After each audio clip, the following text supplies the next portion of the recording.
دیکھیے گھر کے جو افراد ہوتے ہیں اس میں ایک ہول فیملی ہوتی ہے جو سربراہ پہ بھی بھاری ہوتی ہے. جیسے سربراہ جسے آپ کہہ رہے ہیں وہ آپ کہہ رہے ہیں کہ جو باپ ہے وہ یا خامد ہے تو وہ، لیکن اگر سربراہ میں ہی ایڈکشن کا مسئلہ ہو تو باقی فیملی ممبر کو وہ رول اڈاپٹ کرنا پڑے گا سربراہی کا، جسے ہم فیملی گروپ کہہ سکتے ہیں کہ فیملی والے لوگ مل کے اور اس سربراہ کا بڑا بھائی یا اس سربراہ کا کوئی دوست یا کوئی دادا جی یا کوئی اس طرح کوئی ہوگا تو وہ کرے گا. لیکن یہ تب ہوگا جب سب سے پہلے لوگ تہیہ کر لیں کہ اپنے اندر کا جو اینیمل ہے، اپنے اندر کا جو جھگڑالو ہے، جو حیوان ہے اپنے اندر کا، جو ہم سب کے اندر ہے. اللہ تعالیٰ نے بے شمار حیوانات بنائے اور پھر ایک حیوان بنایا اور اس میں انسان ڈال دیا، اور وہ ہم لوگ ہیں اشرف المخلوقات. اور ہمارے اندر جو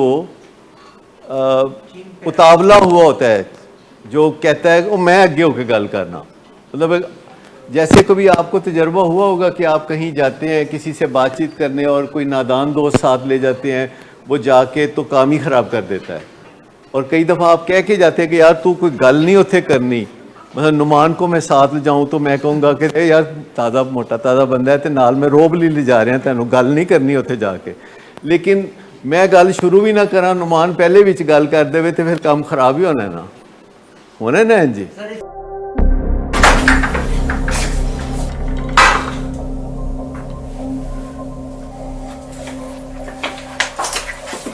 آج پھر بھی کرایا نہیں تو ان بچوں کا ہی خیال کر لو. بند کرو تم اپنی بکواس. لیکن تم اپنی گھٹیار کو تو سے باز مت آنا. تم ہو ہی گھٹیا انسان. تم ہوتی کون ہو مجھے روکنے والی؟ تمہارے باپ کے مال کی پیتا ہوں کیا؟ شراب نوشی کی وجہ کردار کی خرابی نہیں، موڈ کی خرابی ہے. شراب نوشی کبھی بھی نشے کی بیماری میں بدل سکتی ہے. نشے کی بیماری ہر سٹیج پر قابل علاج ہے. مدد حاصل کیجیے کیونکہ وہ ایسا نہیں کرے گا.